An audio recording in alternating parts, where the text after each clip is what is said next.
1,14 € le mètre cube d'eau industrielle quand on vient s'approvisionner sur cette borne.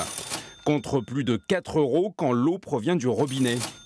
Quelques entreprises seulement, comme Colas, ont flairé la bonne affaire à Guéret. Ce système existe pourtant depuis 16 ans. L'eau industrielle n'est en fait que de l'eau de pluie qui a ruisselé avant de se retrouver dans ce grand bassin de 8000 mètres cubes. Nous, on fait essentiellement des travaux routiers et donc prendre de l'eau potable pour la mettre par terre, pour raboter, pour cylindrer des enrobés ou pour faire du mortier ou du béton, c'était pas concevable.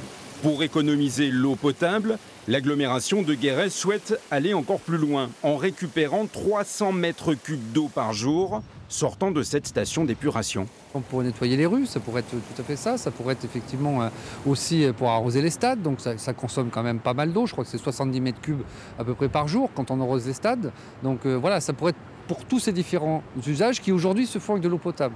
On ne peut plus faire ça. Donc voilà, peut-être demain, l'eau usée, récupérée, filtrée pourrait être aussi servir pour l'alimentation du bétail.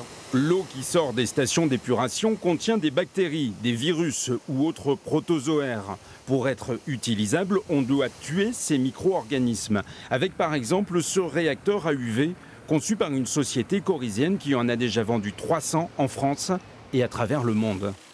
La technologie des UV présente l'intérêt d'être une technologie ultra naturelle. C'est une technologie physique de destruction de micro-organismes. On enlève et on ne rajoute rien à l'eau.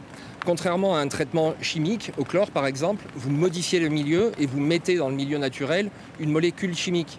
Avec un réacteur UV, vous n'enlevez que la pollution que vous ciblez, mais vous ne modifiez pas l'eau. Les stations d'épuration rejettent normalement leurs eaux dans le milieu naturel. Et il ne faut pas que ça s'arrête pour respecter le cycle de l'eau. Nous, on contribue à travers l'épuration à rendre au milieu naturel une eau qui est compatible avec le milieu qui la reçoit.